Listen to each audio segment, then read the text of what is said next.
നമസ്കാരം. നോളജ് ഫാക്ടറിയുടെ യൂട്യൂബ് ക്ലാസ്സിലേക്ക് ഏവർക്കും സ്വാഗതം. നമ്മളിന്ന് ചർച്ച ചെയ്യാൻ പോകുന്നത് 2026 ജാനുവരിയിൽ നടന്ന ഫീമെയിൽ അസിസ്റ്റന്റ് പ്രിസൺ ഓഫീസറിന്റെ ക്വസ്റ്റ്യൻ പേപ്പറാണ്. ഓക്കെ, ഇംഗ്ലീഷ് സെക്ഷനാണ് നമ്മൾ ഇന്ന് എന്ത് ചെയ്യാൻ പോകുന്നത്, ഡിസ്കസ് ചെയ്യാനായിട്ട് പോകുന്നത്. ഇനിയിപ്പോൾ അടുത്ത മാസം എന്ത് വരാൻ പോവുകയാണ്, മെൻ അസിസ്റ്റന്റ് പ്രിസൺ ഓഫീസറിന്റെ എക്സാം വരാൻ പോവുകയാണ്. അപ്പോൾ അതിന് മുന്നോടിയായിട്ടാണ് നമ്മൾ എന്ത് ചെയ്യുന്നത്, 2026 ജാനുവരിയിൽ നടന്ന ഫീമെയിൽ അസിസ്റ്റന്റ് പ്രിസൺ ഓഫീസറിന്റെ ക്വസ്റ്റ്യൻ പേപ്പർ എന്ത് ചെയ്യാൻ പോകുന്നത്, വർക്ക്ഔട്ട് ചെയ്യാനായിട്ട് പോകുന്നത്. ഓക്കെ, അപ്പം ഇംഗ്ലീഷിന്റെ ക്വസ്റ്റ്യൻ ആയിരുന്നു മിക്ക ക്വസ്റ്റ്യനും, അതായത് 10 ക്വസ്റ്റ്യൻ എടുത്ത 10 ക്വസ്റ്റ്യനും പ്രീവിയസ് ക്വസ്റ്റ്യൻ ആയിരുന്നു. ഓക്കെ, ചുരുക്കി പറഞ്ഞു കഴിഞ്ഞാൽ എല്ലാം കോപ്പി പേസ്റ്റഡ് ക്വസ്റ്റ്യൻ ആയിരുന്നു. ഒരു മോഡൽ പോലും മാറ്റാതെ അതുപോലെ എന്ത് ചെയ്തിട്ടുണ്ട്, ആ സെയിം ക്വസ്റ്റ്യൻ എന്ത് ചെയ്തിട്ടുണ്ട്, PSC കോപ്പി പേസ്റ്റ് ചെയ്ത് ചോദിച്ചിട്ടുണ്ട്. അപ്പൊ നമുക്ക് എന്ത് ചെയ്യാം, ഓരോ ക്വസ്റ്റ്യനിലോട്ടും അതിന്റെ സിമ്പിൾ എക്സ്പ്ലനേഷനിലോട്ടും കിടക്കാം. ഓക്കെ അല്ലേ, സിമ്പിൾ ആയിട്ടും എന്നാൽ നല്ല ഡീറ്റെയിൽ ആയിട്ടുള്ള എല്ലാ എക്സ്പ്ലനേഷൻ എന്ത് ചെയ്യുന്നു ഇന്നത്തെ ക്ലാസ്സിലൂടെ നമ്മൾ ചർച്ച ചെയ്യുന്നതായിരിക്കും. ഓക്കെ, ശരി, നമുക്ക് നോക്കാം ഒന്നാമത്തെ ക്വസ്റ്റ്യൻ. ഒന്നാമത്തെ ക്വസ്റ്റ്യൻ തന്നെ ഒരു ഇഡിയമാണ് വന്നിരിക്കുന്നത്. Okay, choose the appropriate meaning of the idiom blue blood. Previous year question, PSCയുടെ പണ്ട് തൊട്ടുള്ള പ്രീവിയസ് ഇയർ ക്വസ്റ്റ്യൻ ആണ് ബ്ലൂ ബ്ലഡ് എന്നുള്ളത്. ഓക്കെ, എന്താണ് ഈ ബ്ലൂ ബ്ലഡ് എന്നുള്ളത്? പഠിച്ചു വെച്ചുള്ള ബ്ലൂ ബ്ലഡ് എന്ന ഇഡിയത്തിന്റെ അർത്ഥം അരിസ്റ്റോക്രാറ്റ് എന്നാണ്. അരിസ്റ്റോക്രാറ്റ് എന്താണ് ഈ അരിസ്റ്റോക്രാറ്റ് എന്ന് പറഞ്ഞാൽ? ഈ അരിസ്റ്റോക്രാറ്റ് എന്ന് പറഞ്ഞാൽ നോബിൾ മാൻ ആണ്. സമൂഹത്തിൽ ഉന്നത നിലവാരത്തിൽ നിൽക്കുന്ന ഒരു പ്രഭു ലെവലിലുള്ള ആൾക്കാരെയാണ് നമ്മൾ എന്തെന്ന് പറയുന്നത്, അരിസ്റ്റോക്രാറ്റ് എന്ന് പറയുന്നത്. ഓക്കെ, അപ്പോൾ അവരുടെയൊക്കെ ബ്ലഡ് എന്ന് പറയുന്നത് സ്വാഭാവികമായിട്ടും പണ്ട് കാലങ്ങളിൽ അമേരിക്ക പോലുള്ള രാജ്യങ്ങളിൽ, വിദേശ രാജ്യങ്ങളിൽ എന്താണ് ഈ പ്രഭു എന്ന് പറയുന്ന ആൾ എന്താണ് ഒരു പണിയെടുക്കാത്തവരാ. സ്വാഭാവികമായിട്ടും അവരെ ഞരമ്പെന്ന് പറഞ്ഞാൽ പുറത്തിങ്ങനെ എക്സ്പോസ് ചെയ്ത് നിൽക്കും നീല നിറത്തിൽ. അതുകൊണ്ടാണ് ബ്ലൂ ബ്ലഡ് എന്ന ശൈലി അത് കയറി വന്നത്. ഓക്കെ, അപ്പൊ നമുക്ക് പഠിക്കാം. ബ്ലൂ ബ്ലഡ് എന്ന ശൈലിയുടെ അർത്ഥം അരിസ്റ്റോക്രാറ്റ് അല്ലെങ്കിൽ നോബിൾ മാൻ എന്ന്. അപ്പൊ ഇതിനെ കണക്ട് ചെയ്ത് PSC പല ബ്ലഡുമായിട്ട് ബന്ധപ്പെട്ട് പല ഇഡിയംസ് ചോദിച്ചിട്ടുണ്ട്. അപ്പൊ നമുക്ക് കുറച്ച് കാര്യങ്ങൾ നോക്കാം. ഒന്നാമത് നമ്മൾ പറഞ്ഞു ബ്ലൂ ബ്ലഡ് എന്നുള്ളത്. ഓക്കെ, ബ്ലൂ ബ്ലഡ് എന്ന് പറഞ്ഞാൽ എന്താന്നാ പറഞ്ഞേ, അരിസ്റ്റോക്രാറ്റ് അല്ലെങ്കിൽ നോബിൾ മാൻ, ഏതാണോ PSC തരുന്നേ അതിനനുസരിച്ച് ചെയ്യുക. ഓക്കെ, അപ്പം അരിസ്റ്റോക്രാറ്റ് അല്ലെങ്കിൽ നോബിൾ മാൻ. ഓക്കെ, അതുപോലെ വേറൊരു ശൈലിയുണ്ട് ബ്ലഡുമായിട്ട് ബന്ധപ്പെട്ട്, അത് ഇതാണ് ബാഡ് ബ്ലഡ്. എന്താണ് ഈ ബാഡ് ബ്ലഡ് എന്ന ശൈലിയുടെ അർത്ഥം? നമ്മൾ കണക്ട് ചെയ്ത് ബ്ലഡുമായി ബന്ധപ്പെട്ട് കണക്ട് ചെയ്ത് പഠിക്കുന്ന കാര്യങ്ങളാണ്. എന്താണ് ബാഡ് ബ്ലഡ്? ബാഡ് ബ്ലഡ് എന്ന് പറഞ്ഞാൽ എനിമിറ്റി എന്നാണ്, ശത്രുത, എനിമിറ്റി അല്ലെങ്കിൽ ഹോസ്റ്റിലിറ്റി. ഓക്കെ, എനിമിറ്റി അല്ലെങ്കിൽ ഹോസ്റ്റിലിറ്റി എന്നാണ് ബാഡ് ബ്ലഡ് എന്ന ശൈലിയുടെ അർത്ഥം. ഓക്കെ, അപ്പം ബ്ലൂ ബ്ലഡ് എന്ന് പറഞ്ഞാൽ അരിസ്റ്റോക്രാറ്റ് അല്ലെങ്കിൽ സമൂഹത്തിൽ ഉന്നത നിലവാരത്തിൽ നിൽക്കുന്ന അരിസ്റ്റോക്രാറ്റ് അല്ലെങ്കിൽ നോബിൾ മാൻ എന്നതാണ് ബ്ലൂ ബ്ലഡ് എന്ന ശൈലിയുടെ അർത്ഥം. എന്നാൽ ബാഡ് ബ്ലഡ് എന്ന് പറഞ്ഞാൽ എന്താണ്, എനിമിറ്റി അല്ലെങ്കിൽ ഹോസ്റ്റിലിറ്റി, ശത്രുത എന്നതാണ് ബാഡ് ബ്ലഡ് എന്ന ശൈലിയുടെ അർത്ഥം. എന്നാൽ വേറെ ഉണ്ട് ഇൻ കോൾഡ് ബ്ലഡ്. എന്താണ് കോൾഡ് ബ്ലഡ് എന്ന ശൈലിയുടെ അർത്ഥം? ഇൻ കോൾഡ് ബ്ലഡ് എന്ന ശൈലിയുടെ അർത്ഥം, കോൾഡ് ബ്ലഡ് എന്ന ശൈലിയുടെ അർത്ഥം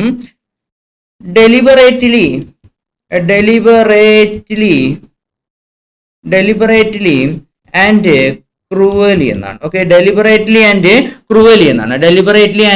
ക്രൂവലി എന്നാണ്. അപ്പൊ പഠിച്ചുള്ള എന്താണ് ഇൻ കോൾഡ് ബ്ലഡ് എന്ന ശൈലിയുടെ അർത്ഥം എന്ന് ചോദിച്ചാൽ മനഃപൂർവ്വം അല്ലെങ്കിൽ ക്രൂരമായി ചെയ്യുന്ന പ്രവൃത്തികളെ, ക്രൂരമായി ചെയ്യുന്ന പ്രവൃത്തികളെ നമ്മൾ പറയുന്ന പേരാണ് ഇൻ കോൾഡ് ബ്ലഡ് എന്നുള്ളത്. ഓക്കെ, അപ്പൊ ബ്ലൂ ബ്ലഡ് എന്ന് പറഞ്ഞാൽ അരിസ്റ്റോക്രാറ്റ് അല്ലെങ്കിൽ നോബിൾ മാൻ, ഓക്കെ, കുലീന വർഗത്തിൽപ്പെട്ട ആൾക്കാരെയാണ് നമ്മൾ ബ്ലൂ ബ്ലഡ് എന്ന് പറയുന്നത്. ബാഡ് ബ്ലഡ് എന്ന് പറഞ്ഞാൽ എനിമിറ്റി അല്ലെങ്കിൽ ഹോസ്റ്റിലിറ്റി.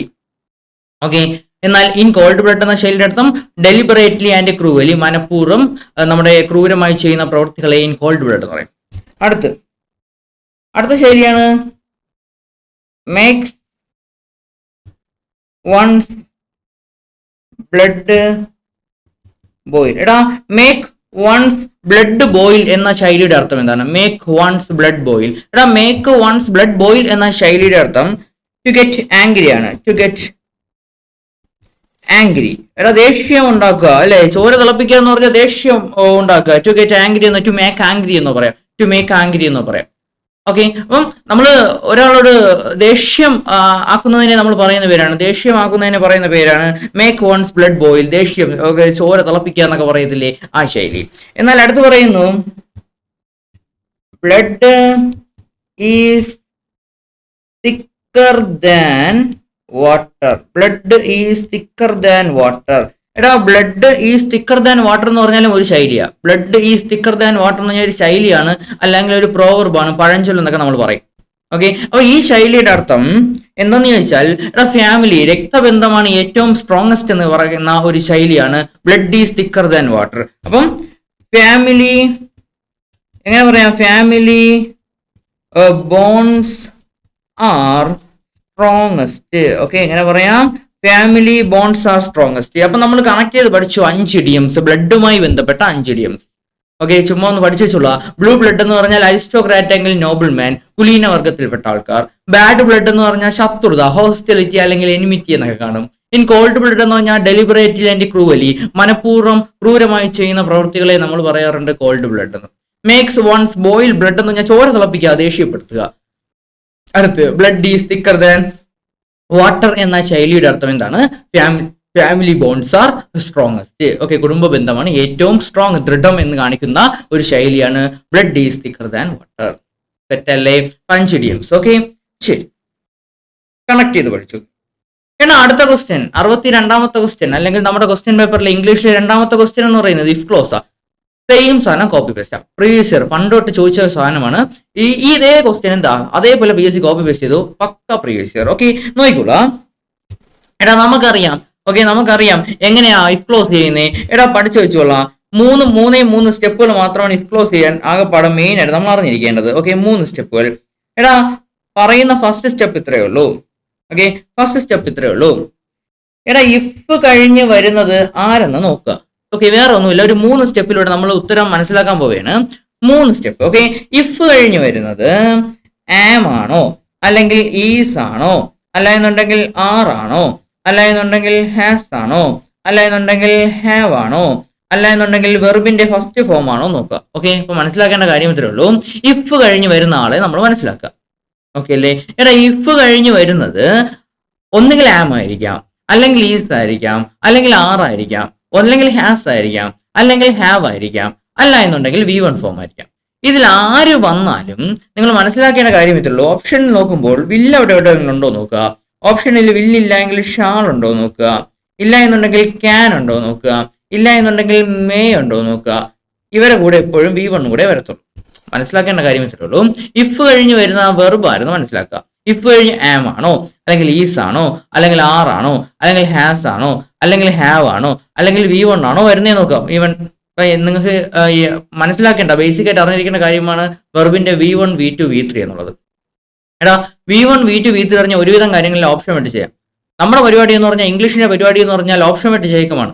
ഓക്കെ, ഞാൻ കൂടുതലും പ്രിഫർ ചെയ്യുന്നത് ഇംഗ്ലീഷിൽ ഓപ്ഷൻ വെട്ട് ചെയ്യുക, അല്ലെങ്കിൽ ഓപ്ഷൻ എലിമിനേറ്റ് ചെയ്ത് ചെയ്യുക എന്നുള്ള പരിപാടിയാണ്.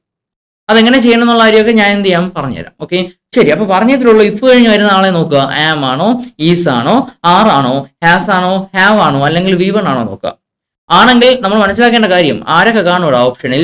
ഒന്നുകിൽ വില്ല് കാണും, എങ്കിൽ അത് തന്നെ ആയിരിക്കും ഉത്തരം, അല്ലെങ്കിൽ ഷാള് കാണും, എങ്കിൽ അത് തന്നെ ആയിരിക്കും ഉത്തരം, അല്ലെങ്കിൽ ക്യാനോ മേയോ കാണും. ഓക്കെ, അപ്പൊ ജസ്റ്റ് നോക്കുക, എന്ത് ചെയ്യുക, ഉത്തരം കണ്ടുപിടിക്കുക. ഇതാണ് നമ്മുടെ പരിപാടി എന്ന് പറയുന്നത്. ഇതിന് അടുത്ത് പറയുന്നു ഇഫ് കഴിഞ്ഞ് വരുന്നത് ഒന്നുകിൽ വാസ് ആയിരിക്കാം, അല്ലെങ്കിൽ വെയർ ആയിരിക്കാം, അല്ലെങ്കിൽ ഹാഡ് ആയിരിക്കാം, അല്ലെങ്കിൽ V2 ആയിരിക്കാം. അപ്പൊ ഹാഡ് എന്ന് പറഞ്ഞാൽ ഹാഡ് മാത്രമായിട്ടായിരിക്കാം. ഓക്കെ, ഹാഡ് മാത്രമായിട്ടേ വരത്തുള്ളൂ. വേറെ കൂടുതൽ അടുത്ത് വേറെ വെർബുകളോ കാര്യങ്ങളോ വരത്തില്ല, എങ്കിൽ അത് മാറും. അത് ജസ്റ്റ് അടുത്ത സ്റ്റെപ്പിൽ പറയും. അപ്പോൾ ഒന്നുകിൽ വാസ് വരാം, അല്ലെങ്കിൽ വെയർ വരാം, അല്ലെങ്കിൽ ഹാഡ് മാത്രമായിട്ടൊരു സെന്റൻസിൽ വരാം, അല്ലെങ്കിൽ V2 ഫോം വരാം. ആര് വന്നാലും നിങ്ങൾ നോക്കേണ്ടതേ ഉള്ളൂ. ഓപ്ഷനിൽ വുഡ്, അല്ലെങ്കിൽ ഷുഡ്, അല്ലെങ്കിൽ കുഡ്, അല്ലെങ്കിൽ might. Okay, would, could, should, might കൂടെ ആര് തന്നെ വരും? V1 തന്നെ വരും. അപ്പൊ മനസ്സിലാക്കേണ്ട കാര്യം ഇത്രേ ഉള്ളൂ. ഇഫ് കഴിഞ്ഞ് വന്നിരിക്കുന്ന ആരെന്നങ്ങ് നോക്കുക. ഇഫ് കഴിഞ്ഞ് വന്നിരിക്കുന്നത് വാസ് ആണോ, അല്ലെങ്കിൽ വെയർ ആണോ, അല്ലെങ്കിൽ ഹാഡ് ആണോ, അല്ലെങ്കിൽ V2 ആണോ നോക്കുക. ആണെങ്കിൽ മനസ്സിലാക്കേണ്ട കാര്യം വുഡ്, ഷുഡ്, കുഡ്, മൈറ്റ് കൂടെ ആരും കൂടെ വരൂടാ? V1 കൂടെ വരും. ഓക്കെ, അടുത്ത് പറയുന്ന ഇത്രേ ഉള്ളൂ. ഇഫ് കഴിഞ്ഞ് വരുന്നത് ഒരു ഹാഡ് കാണും. നമ്മൾ ഇവിടെ ഹാഡ് പഠിച്ചു, പക്ഷെ അതെന്താണ്? ഹാഡ് മാത്രമായിട്ടാണ്. ഇവിടെ ഹാഡ് മാത്രമായിട്ടില്ല, ഹാഡിന്റെ കൂടെ V1, V2, V3 ഉണ്ടല്ലോ, അതിൽ V3 കൂടെ വരും. മനസ്സിലാക്കേണ്ട കാര്യം ഇഫ് കഴിഞ്ഞ് ഹാഡ് V3 ഏറ്റവും കൂടുതൽ തവണ പരീക്ഷ കേൾക്കുന്നത് ഈ ഒരു സെക്ഷനാണ്. ഇഫ് കഴിഞ്ഞ് വരുന്നത് ഹാഡ് V3 ആണെങ്കിൽ നമ്മൾ ഓപ്ഷനിൽ നോക്കേണ്ടത് വുഡ് ഹാവ്, ഇല്ല എന്നുണ്ടെങ്കിൽ ഷുഡ് ഹാവ്, ഇല്ല എന്നുണ്ടെങ്കിൽ കുഡ് ഹാവ്, ഇല്ല എന്നുണ്ടെങ്കിൽ മൈറ്റ് ഹാവ്. കൂടെ ഇംഗ്ലീഷിൽ ഹാസ് ഹാവ് ഹാഡ് കഴിഞ്ഞാൽ എപ്പോഴും ഉപയോഗിക്കേണ്ട വെർബ് V3 ആയിരിക്കണം. മനസ്സിലാക്കുക, ഹാസ് ഹാവ് ഹാഡ് കഴിഞ്ഞാൽ എപ്പോഴും ഉപയോഗിക്കേണ്ട വെർബ് V3 ആയിരിക്കണം. മനസ്സിലാക്കുക, ഇഫ് കഴിഞ്ഞ് ഹാഡ് V3 ആണ് വരുന്നതെങ്കിൽ would have, should have, could have, might have കൂടെ ആരുടെ ഉണ്ടോ നോക്കുക, V3 കൂടെ ഉണ്ടോ നോക്കുക. ഈ മൂന്ന് സ്റ്റെപ്പ് മതിയിടാം നമുക്ക് എന്ത് ചെയ്യാൻ, ഇഫ് ക്ലോസിന്റെ ഒരുവിധം കാര്യങ്ങൾ മനസ്സിലാക്കാൻ. ഓക്കെ, ഇനി നമ്മുടെ ക്വസ്റ്റ്യനിലോട്ട് കയറാം. ഇവിടെ ക്വസ്റ്റ്യൻ നോക്കൂ, ഇഫ് കഴിഞ്ഞ് വന്നിരിക്കുന്നത് ആരാ, ഹാഡ് നോണ. അതായത് ശരിക്കും പറഞ്ഞാൽ നമ്മൾ പറഞ്ഞ ഹാഡ് V3 ആ. ഓക്കെ, ഇതാണ് നോക്കേണ്ടത്, ഫസ്റ്റ് സ്റ്റെപ്പാണ് നോക്കേണ്ടത്, തുടക്കക്കാരനെ നോക്കുക. അപ്പൊ നോക്കുമ്പോൾ മനസ്സിലാവും ഇഫ് കഴിഞ്ഞ് വന്നിരിക്കുന്നത് ഹാഡിന്റെ കൂടെ വെർബിന്റെ V3 ഇവിടെ വന്നിട്ടുണ്ട്, നോ, ന്യൂ, നോൺ. അപ്പൊ നോൺ എന്ന് പറയുന്നത് V3 ആണ്, മനസ്സിലാക്കാം. അങ്ങനെയാണെങ്കിൽ നമ്മൾ ഓപ്ഷൻ ആരൊക്കെയാ നോക്കേണ്ടേ, വുഡ് ഹാവ് ഉണ്ടോ നോക്കുക, അല്ലെങ്കിൽ ഷുഡ് ഹാവ് ഉണ്ടോ നോക്കുക, അല്ലെങ്കിൽ കുഡ് ഹാവ് ഉണ്ടോ നോക്കുക, അല്ലെങ്കിൽ മൈറ്റ് ഹാവ് ഉണ്ടോ നോക്കുക. അപ്പോൾ ഇല്ലാത്തവ, ഈ would have, should have, could have, might have ഇല്ലാത്തവയെ നമുക്ക് ക്യാൻസൽ ചെയ്തൂടെ. ആരൊക്കെ ക്യാൻസൽ ചെയ്യാം, എ ക്യാൻസൽ ചെയ്യാം, അതുപോലെ തന്നെ ബിയും ക്യാൻസൽ ചെയ്യാം.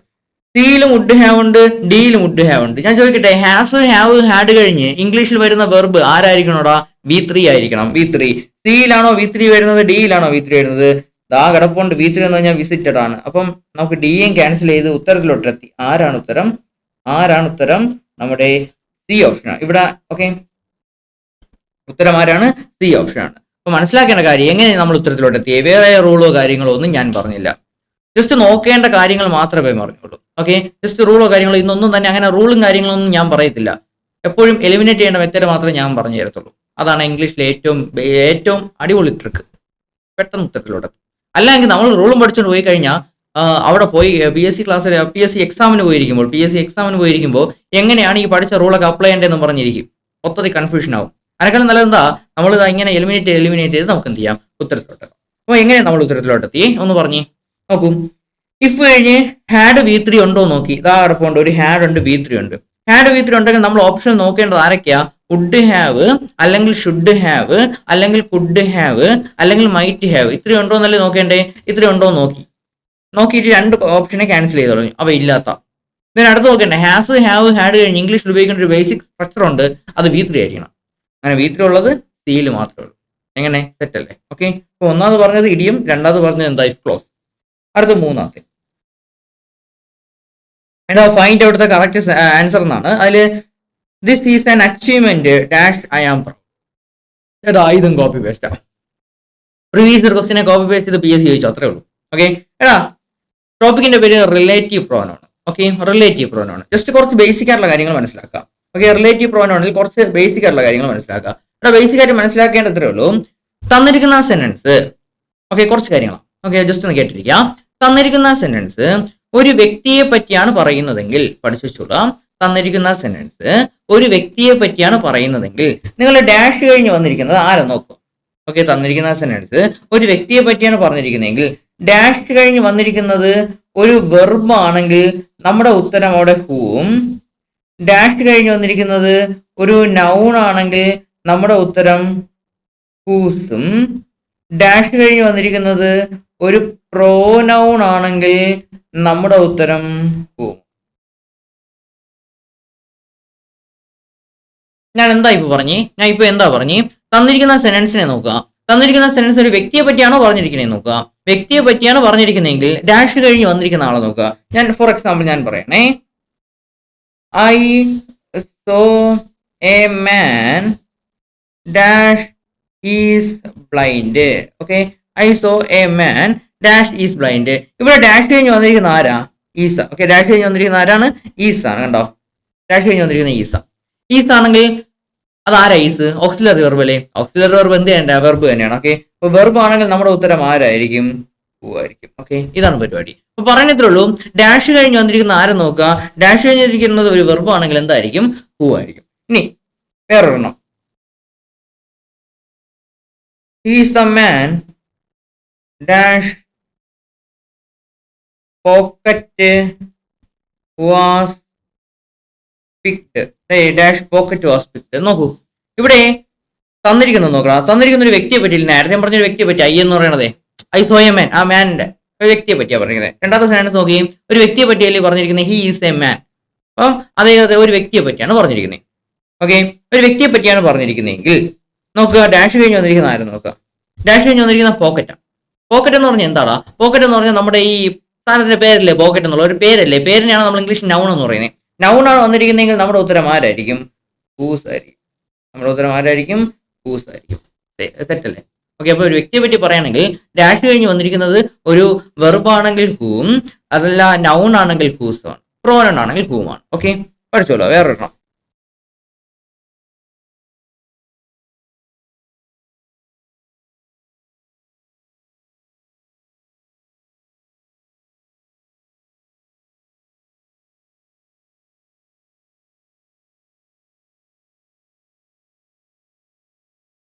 Is the boy dash everyone? എടാ നോക്കൂ, he's the boy dash everyone admires. ഇതൊരു ക്വസ്റ്റ്യനാണ്. ഇവിടെ ഉത്തരം ഡാഷിനോട് ഉത്തരം തരും. നോക്കേണ്ടതുള്ള ഒരു വ്യക്തിയെ പറ്റിയാണ് പറഞ്ഞിരിക്കുന്നത്. നോക്കുക, വ്യക്തിയെ പറ്റിയാണ് പറഞ്ഞിരിക്കുന്നത്. ഡാഷ് കഴിഞ്ഞ് ആരാ വന്നിരിക്കുന്നത്? എവരിവൺ. ഈ എവരിവൺ എന്താ?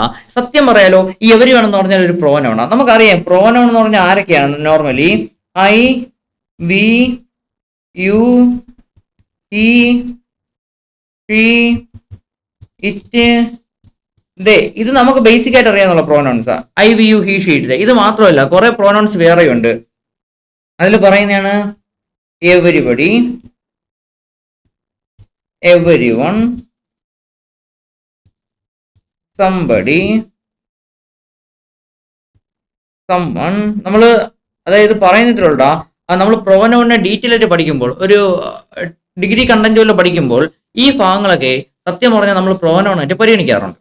ഓക്കെ, അപ്പൊ നിങ്ങൾ ജസ്റ്റ് ഒന്ന് അറിഞ്ഞിരുന്നാൽ മതി. ഇതൊക്കെ അറിഞ്ഞാൽ മാത്രമേ നമുക്ക് റിലേറ്റീവ് പ്രോനൗണിന്റെ കാര്യങ്ങളൊക്കെ മനസ്സിലാക്കാൻ കഴിയത്തുള്ളൂ. Everyone, somebody, someone, nobody, no one, nobody അതുപോലെ നോ വൺ, സംതിങ്, എവരിതിങ്,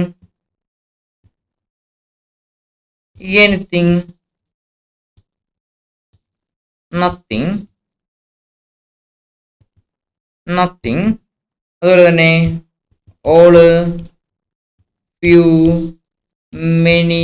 അപ്പൊ ഇങ്ങനത്തെ കുറെ വാക്കുകളുണ്ട്. ഇവയൊക്കെ നമ്മൾ പരിഗണിക്കുന്നത്, ഇംഗ്ലീഷിൽ പരിഗണിക്കുന്നത് പ്രോനൗൺ ആയിട്ട് പരിഗണിക്കും. അങ്ങനെയാണ് പഠിക്കേണ്ടത്. പ്രോനൗൺ ആയിട്ട് നമ്മൾ അവരെ പരിഗണിക്കും. ഓക്കെ, അപ്പൊ നമുക്കാകെ പറയാനുള്ള I, we, you, he, she, it, അതും പഠിച്ചുകൊണ്ട് പോയി കഴിഞ്ഞാൽ ഒരു കാര്യം നടക്കത്തില്ല. അപ്പൊ ഈ കോളത്തിൽ കിടക്കുന്ന കുറച്ച് കാര്യങ്ങളും കൂടെ പ്രോനൗൺ ആണെന്ന് മനസ്സിലാക്കുക. എന്നാൽ മാത്രമേ ഈ ചോദ്യത്തിന്റെ ഉത്തരം നമുക്ക് കിട്ടത്തുള്ളൂ. അപ്പൊ he is the man dash everyone. Everyone എന്ന് പറഞ്ഞാൽ എന്താ? എവരിവൺ എന്ന് പറഞ്ഞാൽ പ്രോനൗൺ. അപ്പൊ നമുക്ക് മനസ്സിലാക്കാം ഇവിടെ ഉത്തരമായിട്ട് വരുന്ന ഹൂമ. അപ്പൊ ഇങ്ങനെയൊക്കെയാണ് പരിപാടി വരുന്നത്. ഓക്കെ, അപ്പൊ പറയണത്രേ ഉള്ളൂ.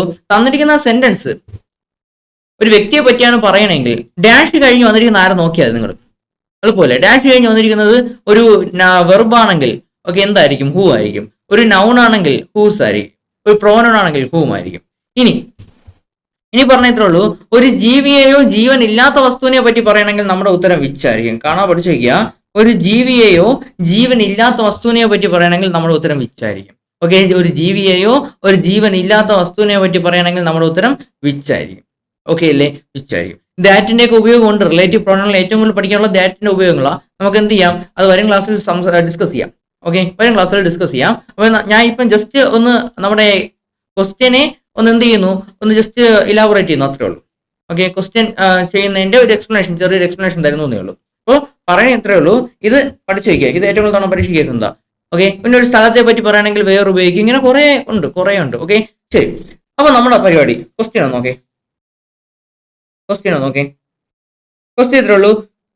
This is an achievement. എടാ, അച്ചീവ്മെന്റിനെ പറ്റിയാ പറഞ്ഞത്. ഇവിടെ ഒരു വ്യക്തിയെ പറ്റിയാണോ പറഞ്ഞിരിക്കുന്നത്? ഞാൻ ആദ്യം ചോദിക്കട്ടെ, ഒരു വ്യക്തിയെ പറ്റിയാണോ പറഞ്ഞിരിക്കുന്നത്? അല്ല, ദിസ് ഈസ് ആൻ അച്ചീവ്മെന്റ്. ഒരു അച്ചീവ്മെന്റിനെ പറ്റിയാ പറഞ്ഞിരിക്കുന്നത്. അച്ചീവ്മെന്റിനാണ് പറ്റിയാണ് പറഞ്ഞിരിക്കണമെങ്കിൽ നമുക്ക് രണ്ട് ഓപ്ഷൻ ഇവിടെ കട്ട് ചെയ്യാം.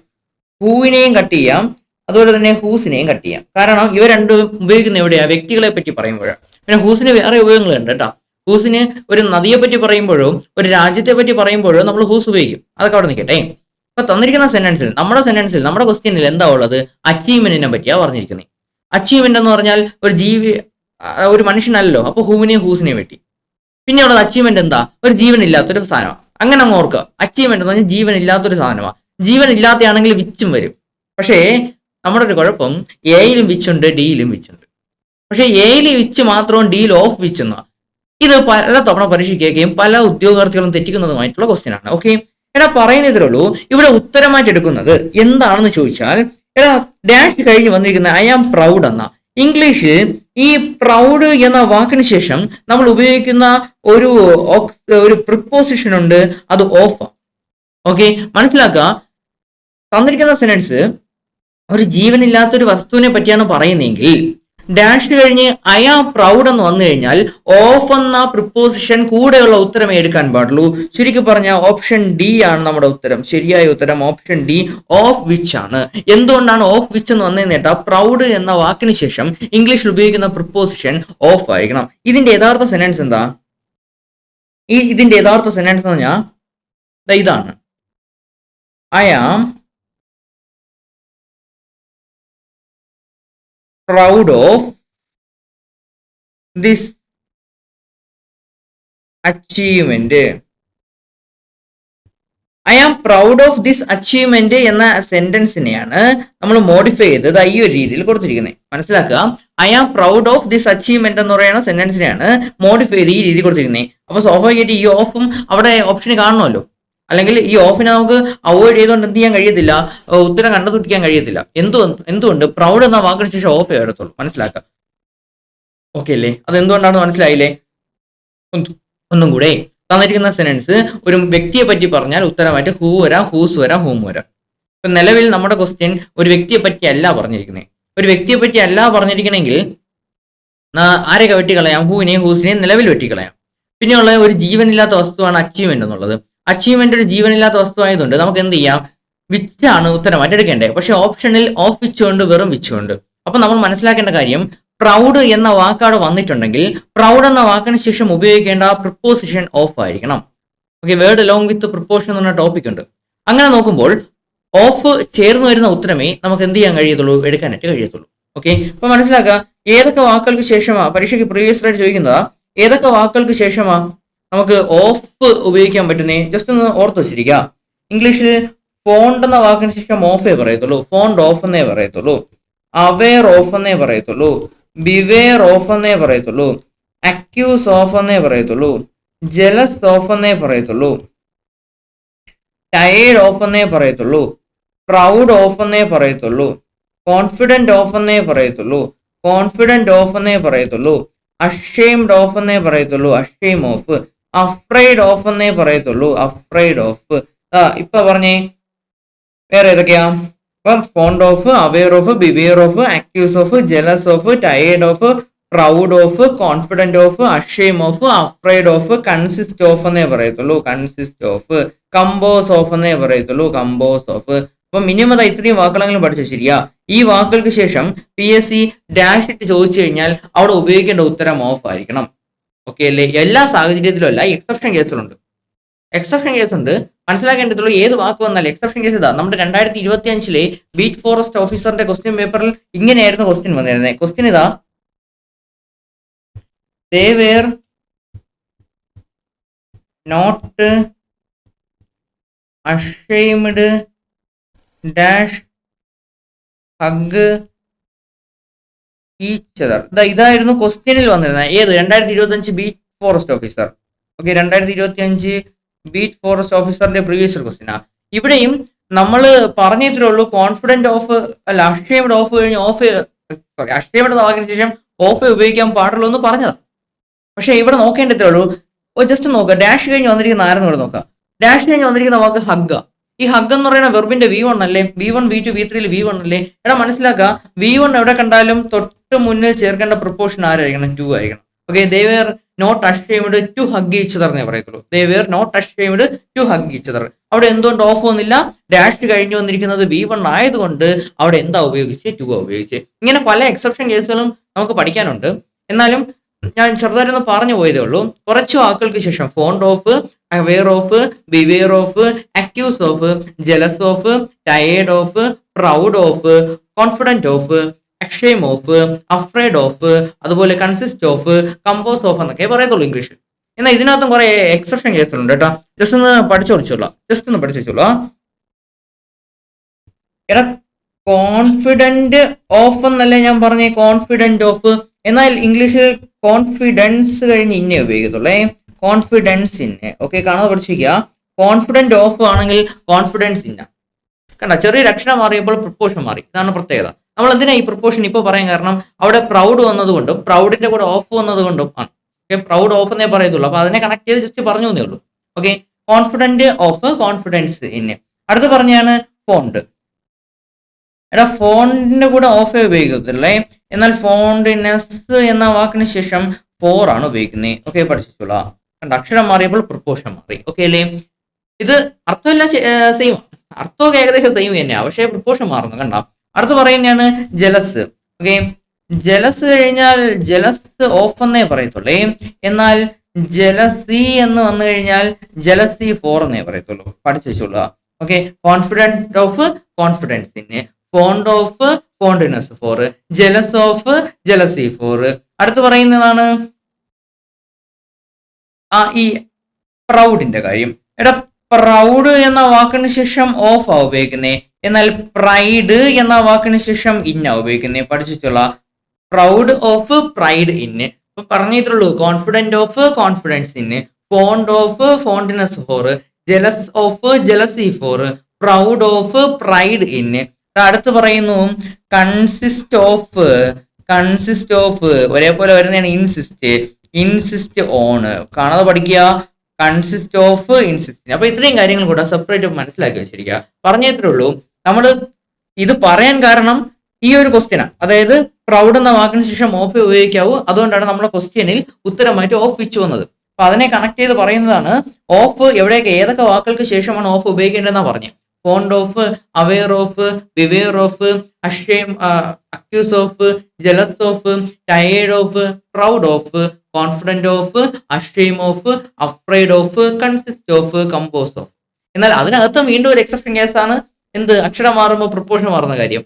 കോൺഫിഡന്റ് ഓഫ് കോൺഫിഡൻസിന്, fond of fondness for, consist of insist on, jealous of jealousy for, proud of pride in.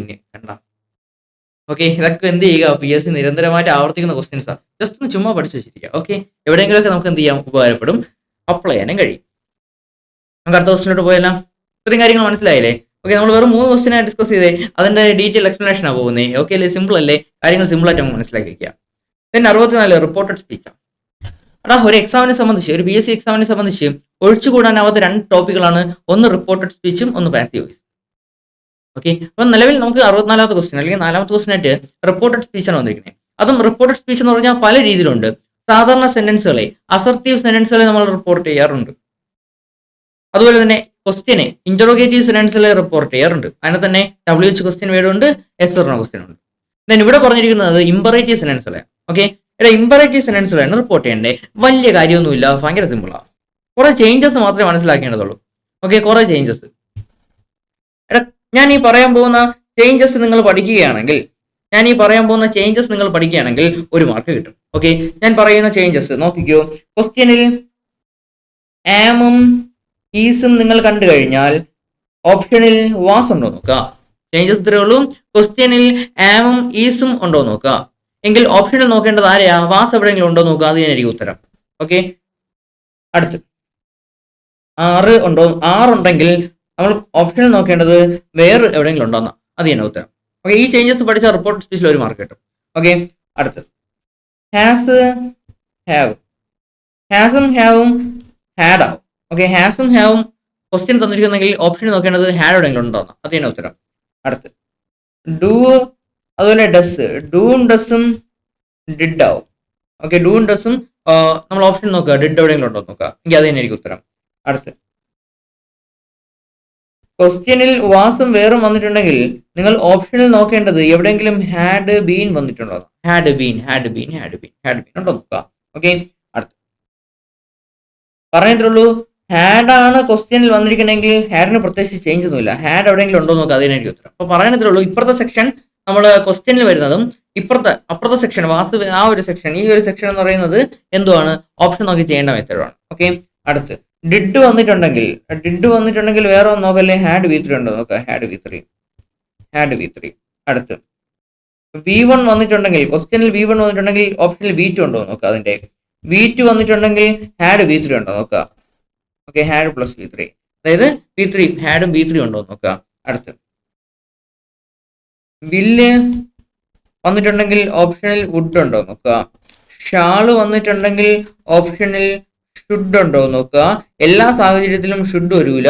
അപ്പോൾ നമ്മൾ നോക്കേണ്ടത് വുഡ് ഉണ്ടോ നോക്കാനാണ്. ഓക്കെ, അപ്പൊ എല്ലാ സാഹചര്യത്തിലും ഷാൾ ഷുഡ് ആവത്തില്ല. സിറ്റുവേഷൻ അനുസരിച്ചും എക്സെപ്ഷൻ കേസുകൾ അനുസരിച്ചും ഷാൾ വുഡ് ആവാറുണ്ട്. Will would, shall should. അടുത്ത ക്യാൻ എന്തോ ഉണ്ടോ നോക്കുക. കുഡ് ആവോ, കുഡ് ആയിട്ടുണ്ടോ നോക്കുക. ക്യാൻ ക്വസ്റ്റ്യൻ ഉണ്ടെങ്കിൽ ഓപ്ഷനിൽ കുഡ് ഉണ്ടോ നോക്കുക. മേ മേ വന്നിട്ടുണ്ടെങ്കിൽ മൈറ്റ് ഓപ്ഷൻ ഉണ്ടോ നോക്കുക. മസ്റ്റ് വന്നിട്ടുണ്ടെങ്കിൽ മസ്റ്റ് ഉണ്ടോ നോക്കുക, ഇല്ലെങ്കിൽ ഹാഡിറ്റ് ഉണ്ടോ നോക്കുക. മസ്റ്റ് ഉണ്ടോ നോക്കുക, ഇല്ലെങ്കിൽ ഹാഡിറ്റ് ഉണ്ടോ നോക്കുക. അത് സിറ്റുവേഷൻ അനുസരിച്ച് മാറും. അതിന്റെ ഡീറ്റെയിൽ ക്ലാസ് നമുക്ക് എന്ത് ചെയ്യാം. ഓക്കെ, ഇപ്പൊ പറഞ്ഞിട്ടുള്ളൂ. മസ്റ്റ് ആണ് വന്നിട്ടുള്ളതെങ്കിൽ ഒന്നുകിൽ ഓപ്ഷൻ എവിടെയെങ്കിലും മസ്റ്റ് ഉണ്ടോ നോക്കുക, ഇല്ലെങ്കിൽ ഹാഡിറ്റ് ഉണ്ടോ നോക്കുക. രണ്ട് സാഹചര്യത്തിലാണ് ഉപയോഗിക്കുന്നത്. മസ്റ്റ്. അടുത്ത് സെന്റൻസിൽ ഡോണ്ടിൽ ആരംഭിച്ചാൽ, തന്നിരിക്കുന്ന സെന്റൻസ് ഡോണ്ടിൽ ആരംഭിച്ചാൽ ഇടയ്ക്ക് ഡോണ്ട് വരാൻ പാടില്ല. ഞാൻ ഉദ്ദേശിച്ച ഇടയ്ക്ക് ഡോണ്ട് വന്നാൽ അത് ഡെഡിൻ്റെ ആവും.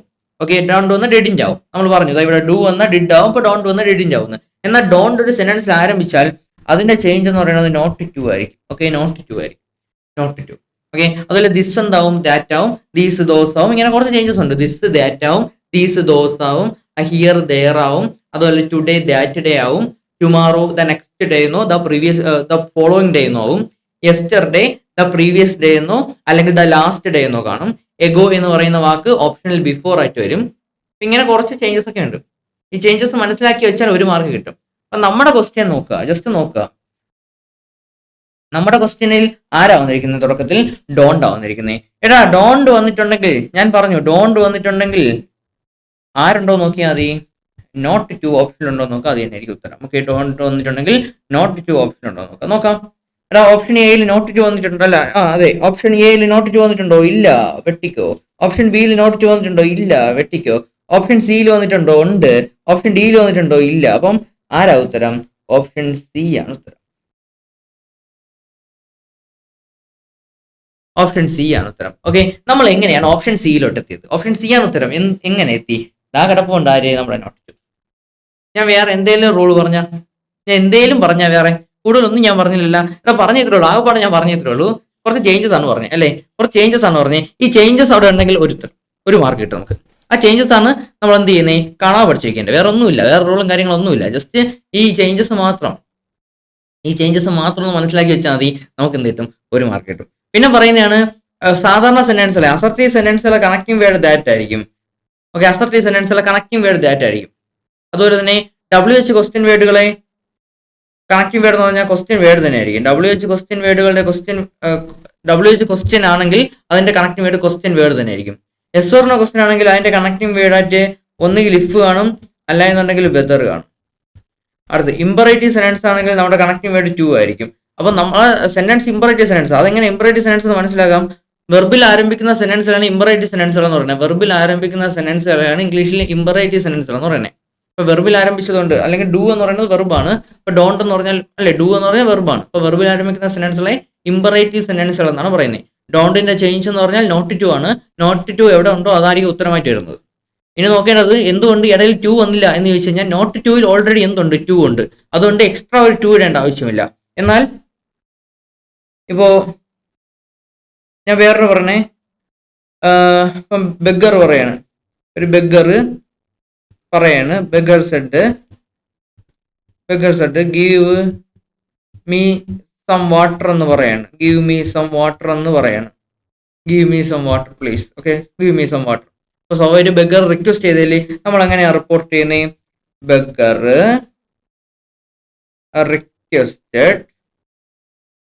റിക്വസ്റ്റഡ് അവിടെ കണക്റ്റിംഗ് വേർഡ് ടു കഴിഞ്ഞപ്പോൾ ഉപയോഗിക്കേണ്ട V1 തന്നെ. To give him some water. Me എന്നുള്ളത് അദ്ദേഹത്തിനാവും. Okay, give him some water.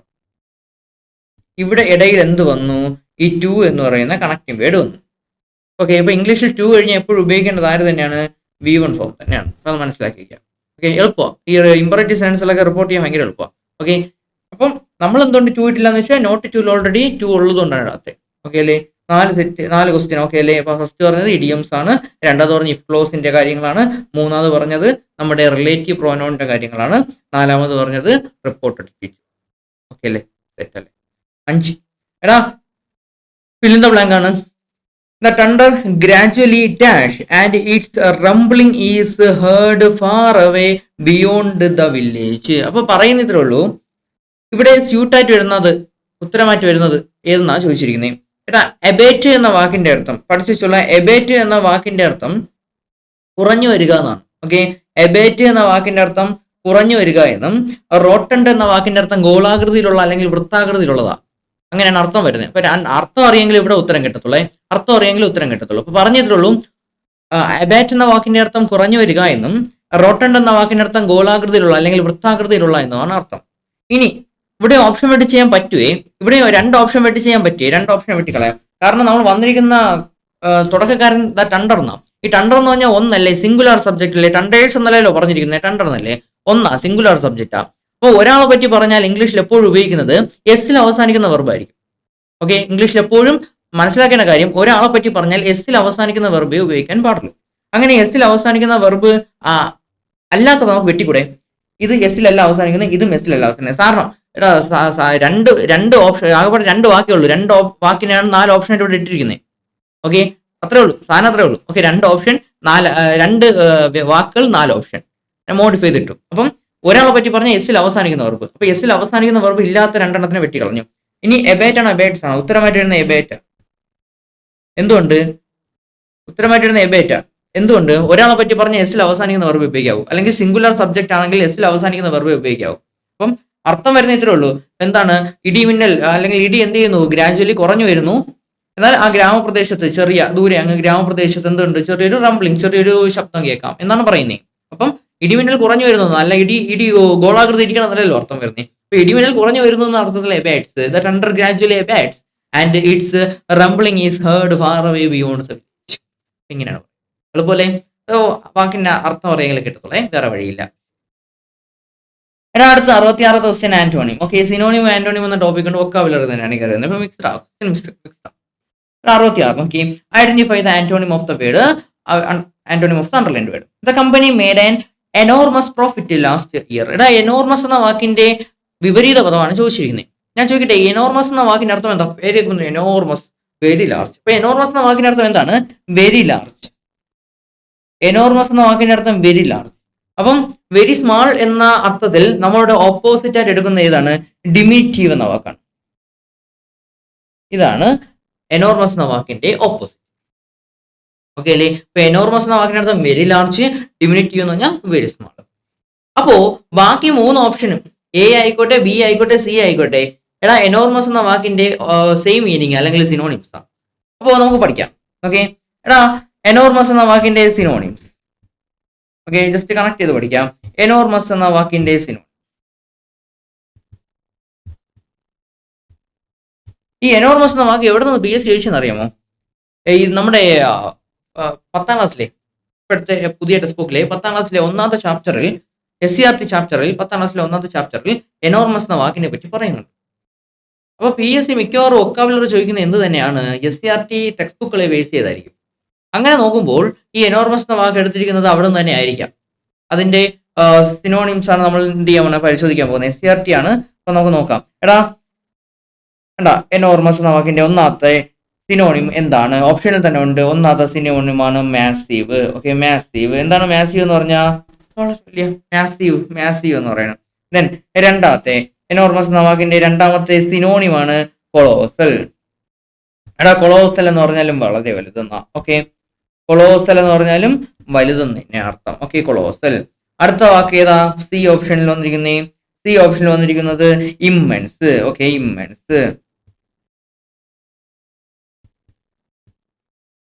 Immense. Okay, അപ്പം ഓപ്ഷനിൽ നിന്ന് 3 വാക്കുകൾ പഠിച്ചു. അപ്പൊ എനോർമസ് എന്ന വാക്കിന്റെ സിനോണിംസ് ഒന്ന് പറഞ്ഞു നോക്കിയേ. മാസീവ് സിനോണിംസ് ആണ് പറയുന്നത്. ആന്റോണിയം ഡിമിനിറ്റീവ് എന്ന് കിട്ടി. സിനോണിംസ് ഏതൊക്കെയാ എനോർമസ് എന്ന വാക്കിന്റെ? Massive, colossal, immense. നമുക്ക് വേറെ പഠിക്കാം. ഹ്യൂജ്. പഠിച്ചുകൂടെ? ഹ്യൂജ് എന്ന് പറഞ്ഞാലും വെരി ലാർജ് എന്നല്ലേ. അപ്പൊ വെരി ലാർജ് അർത്ഥം വച്ചും സിനോണിം കിട്ടും. ഓക്കെ, അപ്പൊ ഇതൊക്കെ എന്ത് ചെയ്യുക? ജസ്റ്റ് ഒന്ന് പഠിച്ചിട്ട് പോവുക. അപ്പൊ എനോർമസ് എന്ന വാക്കിന്റെ സിനോണിംസ് പറഞ്ഞു നോക്കിയേ. Massive, colossal, immense, huge, very large. ഏതൊക്കെയാ? Massive, colossal, immense, huge, very large. Okay, immense എന്ന വാക്കിന്റെ അല്ല എനോർമസ് എന്ന വാക്കിന്റെ സിനോണിംസ്. ഓക്കെ അല്ലേ? അടുത്ത ക്വസ്റ്റ്യൻ, എടാ അഫർമേറ്റീവ് സെന്റൻസിനെ തിരിച്ചറിയാനാ. Okay, affirmative sentence. അപ്പൊ ടോപ്പിക്കിന്റെ പേര് sentence and interchange of sentence ആണ്. Types of sentence and interchange of സെന്റൻസിൽ നിന്ന് വന്ന ഒരു ബേസിക് ക്വസ്റ്റ്യൻ ആണ് അഫർമേറ്റീവ് സെന്റൻസിനെ തിരിച്ചറിയാൻ. എന്താണ് ഈ അഫർമേറ്റീവ് സെന്റൻസ്? എടാ അഫർമേറ്റീവ് സെന്റൻസിന് അർത്ഥം പറഞ്ഞാൽ ഉത്തരം കിട്ടത്തുള്ളേ. അഫർമേറ്റീവ് സെന്റൻസ് എന്താണെന്ന് വെച്ചാൽ പോസിറ്റീവ് സെന്റൻസിലെ പറയുന്ന പേരാണ് എന്താണ് പോസിറ്റീവ് സെന്റൻസിലെ പറയുന്ന പേരാണ് അഫർമേറ്റീവ്. ഓക്കെ, ജസ്റ്റ് അതിന്റെ ഒരു ബ്രീഫ് നമുക്ക് പഠിക്കാം. എടാ സെന്റൻസ്, ഓക്കെ, ബേസിക് ആയിട്ട് കാര്യങ്ങൾ പറയാണ്. ബേസിക് ആയിട്ടുള്ള കാര്യങ്ങളാണ്. സെന്റൻസിനെ പ്രധാനമായിട്ടും നമ്മൾ 4ആയിട്ടാണ് തിരിക്കുന്നത്. സത്യം പറഞ്ഞാൽ പ്രധാനമായിട്ടും നമ്മൾ 5ആയിട്ടാണ് തിരിക്കുന്നത്. സെന്റൻസിനെ പ്രധാനമായിട്ടും 5ആയിട്ട് തിരിക്കും. ഓപ്റ്റേറ്റീവ് എന്ന് പറയുന്ന ഒരു സെന്റൻസ് കൂടെ ഉണ്ട്. എന്നാലും നമുക്ക് ബേസിക് ആയിട്ട് നമുക്ക് പഠിക്കാം. ആ സെന്റൻസിനെ പ്രധാനമായിട്ടും നമ്മൾ എന്ത് ചെയ്യും? 4ആയിട്ട് തിരിക്കും. അസർട്ടീവ് സെന്റൻസ്, അല്ലെങ്കിൽ പറയുന്ന മറ്റൊരു പേരാണ് ഡിക്ലറേറ്റീവ് സെന്റൻസ്. അതുപോലെ ഇന്ററോഗേറ്റീവ് സെന്റൻസ്, അതുപോലെ ഇമ്പറേറ്റീവ് സെന്റൻസ്, അതുപോലെ എക്സ്ക്ലാമേറ്ററി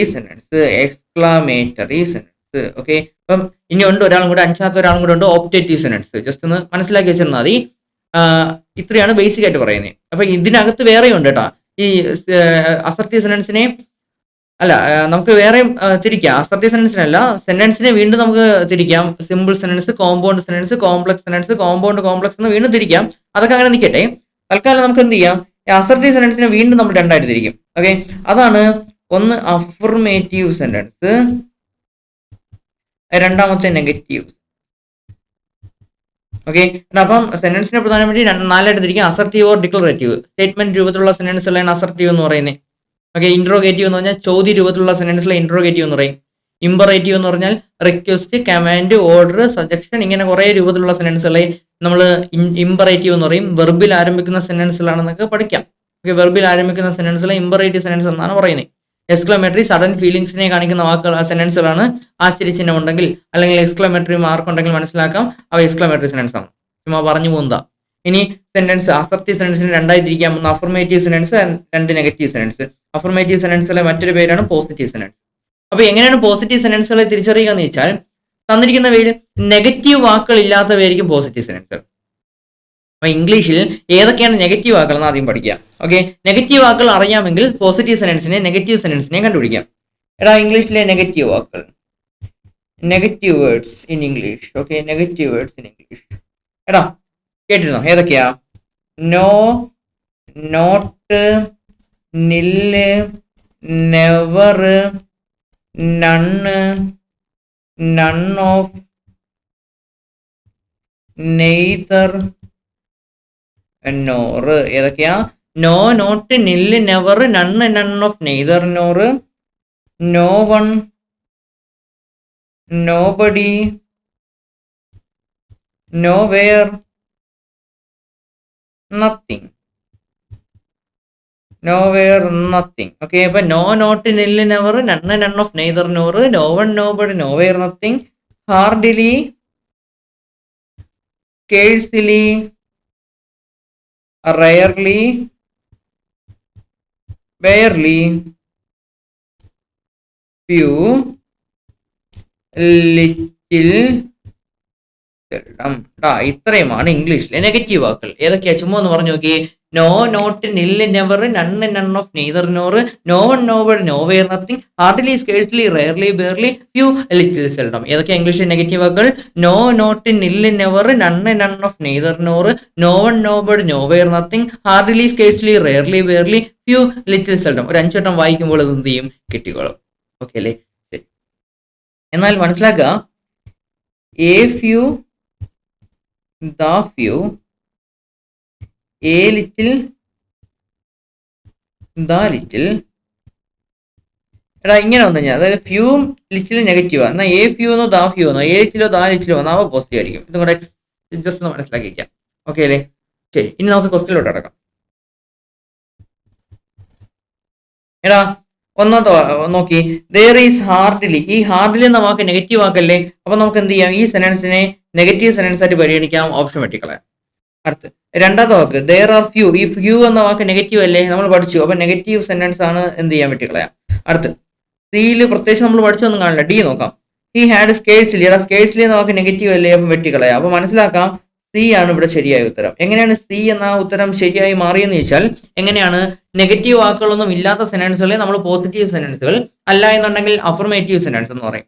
അപ്പൊ നെഗറ്റീവ് വാക്കുകൾ ഉള്ളതിനൊക്കെ നമ്മൾ വെട്ടി ഉത്തരത്തിലോട്ട്. ഓക്കെ അല്ലേ, സെറ്റ് അല്ലേ. അടുത്ത എടാ 68ാമത്തെ ചോദ്യം. എടാ ക്വസ്റ്റ്യൻ രേഖ. ഓക്കെ, ക്വസ്റ്റ്യൻ രേഖയിൽ നിന്നും വന്ന ഒരു നല്ലൊരു ചോദ്യമാണ്. മിക്കവാറും റിപ്പീറ്റ് ചെയ്ത് വരുന്ന ക്വസ്റ്റ്യൻ ആണ് ഇതൊക്കെ. ഓക്കെ, എടാ നോക്കാം. എടാ ക്വസ്റ്റ്യൻ ടാഗിനെ സംബന്ധിച്ച് ആദ്യം മനസ്സിലാക്കേണ്ട കാര്യം, തന്നിരിക്കുന്ന സെന്റൻസ് പോസിറ്റീവ് ആണോ നെഗറ്റീവ് ആണോ നോക്കുക. ഓക്കെ, പോസിറ്റീവ് ആണോ നെഗറ്റീവ് ആണോ എന്ന് എങ്ങനെ നോക്കും? നമ്മളിപ്പോൾ നെഗറ്റീവ് വാക്കുകളും പോസിറ്റീവ് വാക്കുകളും പഠിച്ചില്ലേ, നെഗറ്റീവ് വാക്കുകൾ പഠിച്ചില്ലേ. എടാ നോബഡി എന്ന വാക്ക് നെഗറ്റീവ് അല്ലേ, അല്ലേ? നമ്മൾ പഠിച്ചു. എവിടെ ആ കിടപ്പുണ്ട്. നോബഡി എന്ന വാക്ക് നെഗറ്റീവ് അല്ലേ. അപ്പോൾ കണ്ട, രണ്ട് ഗുണമാണ് ഒറ്റ ഒരു ഒരു ഒരു ഒരു കാര്യം പഠിച്ചാൽ രണ്ട് ഗുണം. ഒന്ന് അഫർമേറ്റീവ് സെന്റൻസും പഠിക്കാം, ഒന്ന് ക്വസ്റ്റ്യൻ ടാഗും പഠിക്കാം. ഓക്കെ ശരി. എടാ സെന്റൻസ് നെഗറ്റീവ് ആണെങ്കിൽ ടാഗ് പോസിറ്റീവ് ആയിരിക്കും. കാണാൻ പഠിക്കുക, ഓപ്പോസിറ്റ് ആണ്. സെന്റൻസ് നെഗറ്റീവ് ആണെങ്കിൽ ഉത്തരം പോസിറ്റീവിൽ എഴുതണം. സെന്റൻസ് നെഗറ്റീവ് ആണെങ്കിൽ ഉത്തരം പോസിറ്റീവിൽ എഴുതണം. സെന്റൻസ് പോസിറ്റീവ് ആണെങ്കിൽ ഉത്തരം നെഗറ്റീവിൽ എഴുതണം. നമ്മുടെ സെന്റൻസ് പോസിറ്റീവ് ആണ്, ഉത്തരം നെഗറ്റീവിൽ എഴുതാം. സോറി, നമ്മുടെ സെന്റൻസ് നെഗറ്റീവ് ആണ്, ഉത്തരം പോസിറ്റീവ് ആയിരിക്കണം. അപ്പൊ നെഗറ്റീവ് ഓപ്ഷനൊക്കെ വെട്ടിക്കളയാം. ഡോണ്ടും നെഗറ്റീവ് ആണ്. ഓക്കെ, ഒരുത്തനെ വെട്ടാവുള്ളൂ അല്ലേ, ഒരുത്തനെ വെട്ടി. ഓക്കെ, ഡോണ്ടിനെ വെട്ടി. അപ്പം നോബഡി എന്ന വാക്ക് നെഗറ്റീവ് ആയതുകൊണ്ട് സെന്റൻസ് പൂർണ്ണമായി നെഗറ്റീവ് ആണ്. അപ്പൊ നമ്മൾ ഉത്തരം മിക്കവാറും പോസിറ്റീവിൽ എഴുതാൻ പാടുള്ളൂ. അതാണ് മനസ്സിലാക്കേണ്ട കാര്യം. ദെൻ അടുത്ത ഓപ്ഷൻ നോക്കുമ്പോൾ ഈ ഷാൾവി, എന്തിനാണ് ഇവിടെ ഷാൾവി കിടക്കുന്നത്? ഷാൾവി എന്ന് പറഞ്ഞാൽ ലെറ്റസിൽ ആരംഭിക്കുന്ന സെന്റൻസുകളുടെ ക്വസ്റ്റ്യൻ ടാഗാണ് ഷാൾവി. ഓക്കെ, ലെറ്റസിൽ ആരംഭിക്കുന്ന ക്വസ്റ്റ്യൻ ടാഗുകൾ, ആരംഭിക്കുന്ന സെന്റൻസുകളുടെ ക്വസ്റ്റ്യൻ ടാഗാണ് ഷാൾവി. ഇവിടെ ഷാൾവിയുടെ ആവശ്യമില്ല. ഓക്കെ, ഇവിടെ നോബഡിയാണ് വന്നിരിക്കുന്നത്, ഷാൾവിയുടെ ആവശ്യമില്ല. അപ്പം വെട്ടിക്കളഞ്ഞു. ഇനിയുള്ളത് നിങ്ങൾ ചുമ്മാ ഓപ്ഷൻ നോക്കുക. നമ്മളെ ചേരുന്നുണ്ടോന്നൊക്കെ നോക്കില്ല, ഓപ്ഷൻ നോക്കി ചെയ്യണം. മെത്തേഡില് ചേരുന്നുണ്ടോന്നൊക്കെ ആവശ്യമുള്ള സാഹചര്യത്തിൽ നോക്കണം. ഓക്കെ, നോക്കേണ്ടതുള്ളൂ. എടാ നമ്മൾ ദേ ഡു എന്ന് പറയോ, ദേ ഡസ് എന്ന് പറയോ ഇംഗ്ലീഷിൽ? ദേ ഡു എന്ന് പറയോ, ദേ ഡസ് എന്ന് പറയോ ഇംഗ്ലീഷിൽ? ഒരാളെ പറ്റി പറയുമ്പോൾ എസിൽ അവസാനിക്കുന്ന വെറും, ഒന്നിൽ കൂടുതൽ ആൾക്കാരെ പറ്റി പറയുമ്പോൾ എസിൽ അവസാനിക്കാത്ത വെറും. ഇതാണ് നമ്മുടെ ഐഡിയ. അപ്പൊ പറഞ്ഞേ, ഒരാളെ പറ്റി പറയുമ്പോൾ എസിൽ അവസാനിക്കുന്ന വെർബ്, ഒന്നിൽ കൂടുതൽ ആൾക്കാരെ പറ്റി പറയുമ്പോൾ എസിൽ അവസാനിക്കാത്ത വെർബ്. ദേ എന്ന് പറഞ്ഞാൽ ഒന്നിൽ കൂടുതൽ ആൾക്കാരെ. അപ്പോൾ ദേയുടെ കൂടെ എസിൽ അവസാനിക്കുന്ന വെർബ് എഴുതൂ, എസിൽ അവസാനിക്കാത്ത വെർബ് എഴുതൂ. എസിൽ അവസാനിക്കാത്തത് ചുരുക്കി പറഞ്ഞ ഉത്തരം ഏത് വരും? Do they. ഡു ദേ ആണ് നമ്മുടെ ഉത്തരം. ഇതിനി എങ്ങനെ കിട്ടി എന്നുള്ളതിന്റെ എക്സ്പ്ലനേഷൻ ആണ് പറയാൻ പോകുന്നത്. ഓക്കെ, സത്യം പറഞ്ഞാൽ ഇപ്പം നമ്മൾ എഴുതിയത് ഓപ്ഷൻ വേണ്ടി ചെയ്താ. ഇനി യഥാർത്ഥ റൂള് പറയുമ്പോൾ ഓക്കെ, എടാ ഇപ്പൊ നമ്മൾ ചെയ്ത ഓപ്ഷൻ വേണ്ടി ഭയങ്കര എളുപ്പമല്ലേ? ഓപ്ഷൻ വേണ്ടി ചെയ്യാൻ ഭയങ്കര എളുപ്പമാണ്. കണ്ട, ആദ്യം സെന്റൻസ് നെഗറ്റീവ് ആണോ പോസിറ്റീവ് ആണോ മനസ്സിലാക്കി. സെന്റൻസ് എന്താണ്? നെഗറ്റീവാ, അപ്പം ഉത്തരം പോസിറ്റീവ് വേണം. അങ്ങനെ നെഗറ്റീവ് ഓപ്ഷനെ വെട്ടിക്കളഞ്ഞു. ഷാൾബി നമുക്ക് വേണ്ട. ലെറ്റസിൽ ആരംഭിക്കുന്ന സെന്റൻസുകളുടെ ക്വസ്റ്റ്യൻ ടാഗ് ഷാൾബി വെട്ടി. ഇനി ബാക്കിയുള്ള രണ്ട് ഓപ്ഷനിൽ നിന്നും ചേരുന്നുണ്ടോ നോക്കിയിട്ട് എടുത്തു. ദേ ഡു എന്ന് പറയോ, ദേ ഡസ് എന്ന് പറയോ? ഒരിക്കലും ദേ ഡസ് എന്ന് പറയത്തില്ല ഇംഗ്ലീഷിൽ, ദേ ഡു എന്നേ പറയത്തുള്ളൂ. അങ്ങനെ ഉത്തരത്തിലോട്ട്. ഇനി യഥാർത്ഥത്തിൽ എങ്ങനെ ചെയ്യുമെന്ന് നോക്കാം. എടാ തന്നിരിക്കുന്ന സെൻസ് പോസിറ്റീവ് ആണോ നെഗറ്റീവ് ആണോ നോക്കുക. നെഗറ്റീവ് ആണോ മനസ്സിലായി. ദെൻ നോക്കേണ്ടതാണ് ഓക്സിലറി വെർബ് ഉണ്ടോ നോക്കുക. ഓക്സിലറി വെർബ് ഉണ്ടോ? ഇല്ല, ഓക്സിലറി വെർബ് ഇല്ല.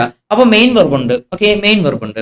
എടാ മെയിൻ വെർബുകളെ സംബന്ധിച്ച് എസിൽ അവസാനിക്കുന്ന വെർബുകളുടെ ഉള്ളിൽ ആരുണ്ട്?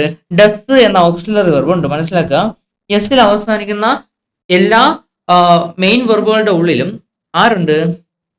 നമ്മുടെ ഡസ് എന്ന് പറയുന്ന ഓക്സിലറി വെർബ് ഉണ്ട്. ഓക്കെ അല്ലേ? ഇനി നോക്കേണ്ട കാര്യം ഇത്രേ ഉള്ളൂ. എവരിബഡി, ഈ ബഡീസിൽ അവസാനിക്കുന്ന എവരിബഡി, സംബഡി,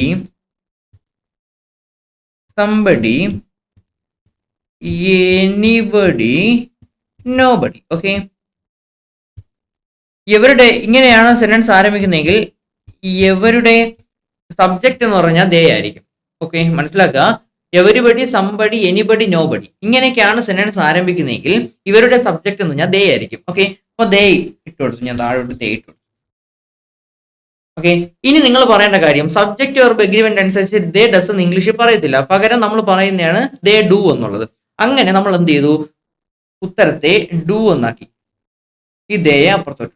ഇങ്ങനെയാണ് ഉത്തരം കണ്ടുപിടിക്കുന്നത്. ഓക്കെ, അപ്പം ഇവിടെ ഡസിന് പകരം നമ്മൾ എന്താക്കി? ഡു ആക്കി. അതെങ്ങനെ ആക്കി? സബ്ജക്റ്റിനനുസരിച്ച് മാറ്റിയതാ. ദേ ഡസ് എന്ന് ഇംഗ്ലീഷിൽ പറയത്തില്ല, ദേ ഡു എന്നേ പറയത്തുള്ളൂ. അങ്ങനെ ദേ ഡു എന്ന് എഴുതി സെന്റൻസ് നെഗറ്റീവ് ആയതുകൊണ്ട് പോസിറ്റീവിലായിരിക്കും ഉത്തരം. അപ്പൊ അതിനെ തിരിച്ചിട്ടു. ദേ ഡു എന്നുള്ളതിനെ തിരിച്ചിട്ടുമ്പോൾ ഡു ദേ എന്ന് വരും. ഇങ്ങനെയാണ് ക്വസ്റ്റ്യൻ ഉണ്ടാക്കി ചെയ്യുന്നത്. ഇല്ല, അത് നമുക്ക് എന്ത് ചെയ്യാം? ഓപ്ഷൻ വെട്ടി ചെയ്യാൻ കഴിയും. ഓക്കെ, ഓപ്ഷൻ വെട്ടി ചെയ്യാൻ കഴിയും. അങ്ങനെ ഓപ്ഷൻ വെട്ടിയാണ് നമ്മൾ ആദ്യം ചെയ്തേ. ഇനി യഥാർത്ഥ റൂൾ പറഞ്ഞു പോയെന്നുള്ളൂ. ശരി. ഇനി correct sentence, correct spelt word എല്ലാ പരീക്ഷകൾക്കും ഉള്ളതാണ്. വൊക്കാബുലറിയിൽ കൃത്യമായി ശരിയായിട്ടുള്ള വാക്ക്, കൃത്യമായ സ്പെല്ലിംഗ് ഉള്ള വാക്ക് കണ്ടുപിടിക്കാം. ഇവിടെ തന്നിരിക്കുന്ന സൈമൾട്ടേനിയസ്. സൈമൾട്ടേനിയസ് എന്ന വാക്ക് നമ്മൾ കണ്ടുപിടിക്കുന്നത് ഇങ്ങനെയാ. SI മുൾട്ടാൻ എന്നാണ് പറയുന്നത്. SI മുൾട്ടാൻ ഇങ്ങനെ ഓർത്താൽ മതി.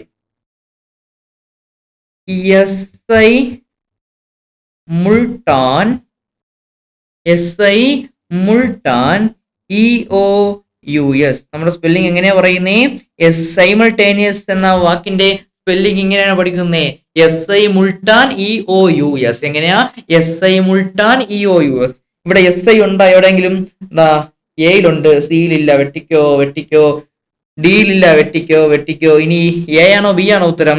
എടാ, SI മുൾട്ടാൻ ഉണ്ട്, ഇവിടെയും മുൾട്ടാൻ ഉണ്ട്. EOUS, എയിൽ EOUS ഇല്ല. അപ്പം ഏതാണ് ഉത്തരം? ബി. ഓക്കെ, SI മുൾട്ടാൻ എന്ന് പഠിച്ചു, EOUS എന്നും പഠിച്ചു. ഇതാണ് സൈമൾട്ടേനിയസ്. സിമ്പിൾ അല്ലേ? അത് ജസ്റ്റ് വൊക്കാബുലറി പോയതാ, എളുപ്പമല്ലേ? എല്ലാം നമ്മൾ സിമ്പിൾ ആയിട്ടാണ് കൈകാര്യം ചെയ്യുന്നത്. ഇംഗ്ലീഷ് എന്ന് പറയുന്ന സാധനമേ നമ്മൾ സിമ്പിൾ ആയിട്ടാണ് കൈകാര്യം ചെയ്യുന്നത്. പാടെന്ന് വിചാരിച്ചാൽ ഭയങ്കര പാടാ, ഭയങ്കര സിമ്പിൾ എന്ന് ചോദിച്ചാൽ ഭയങ്കര സിമ്പിളാ. ഓക്കെ, ചുമ്മാ ഇങ്ങനെ ഉത്തരം കിട്ടിക്കൊണ്ടേയിരിക്കുന്നു. ഓക്കെ, അതിനുള്ള ലോജിക്കും ഐഡിയയും മാത്രം മതി, റൂളൊന്നും അറിഞ്ഞിരിക്കേണ്ട ആവശ്യമില്ല. ഓക്കെ, അങ്ങനെ നമ്മുടെ ലാസ്റ്റ് ക്വസ്റ്റ്യനിലോട്ട് എത്തി. ഫീമെയിൽ അസിസ്റ്റന്റ് പ്രൊഫഷൻ ഓഫീസറിന്റെ ലാസ്റ്റ് ക്വസ്റ്റ്യൻ. ഓക്കെ, അതും ഓൺ വേർഡ് സബ്സ്റ്റിറ്റ്യൂഷൻ ആണ്, വൊക്കാബുലറി ആണ്. A person who studies stars at the universe. എടാ, നക്ഷത്രങ്ങളെ പറ്റിയും പ്രപഞ്ചങ്ങളെ പറ്റിയും പഠിക്കുന്ന ആളെ നമ്മൾ ഇംഗ്ലീഷിൽ ഒരു വാക്ക് പറയും. ആ വാക്കാണ് ആസ്ട്രോണമർ. എന്തെന്നാ പറയുന്നേ? ആസ്ട്രോണമർ. ഓക്കെ, ആസ്ട്രോണമർ എന്ന് പറഞ്ഞാൽ ജ്യോതിശാസ്ത്രജ്ഞൻ. ജ്യോതിശാസ്ത്രജ്ഞൻ എന്ന് പറഞ്ഞാൽ നക്ഷത്രങ്ങളെ പറ്റിയും യൂണിവേഴ്സിനെ പറ്റിയും പഠിക്കുന്ന ആളെയാണ് ജ്യോതിശാസ്ത്രജ്ഞൻ എന്ന് പറയുന്നത്. ജ്യോതിശാസ്ത്രജ്ഞൻ. ആസ്ട്രോനട്ട് എന്ന് പറഞ്ഞാൽ എന്താ? ബഹിരാകാശ സഞ്ചാരി അല്ലെ? ബഹിരാകാശ സഞ്ചാരി. ബഹിരാകാശ സഞ്ചാരികളെ നമ്മൾ പറയും ആസ്ട്രോനോട്ട്സ് എന്ന് പറയും. ബഹിരാകാശ സഞ്ചാരി. ഈ ആസ്ട്രോനോളജിസ്റ്റ് എന്ന് പറഞ്ഞ സാധനം ഇംഗ്ലീഷിൽ ഇല്ല. ഇതെന്ത് വാക്കെന്ന് ചുമ്മാ PSC തന്നതാ.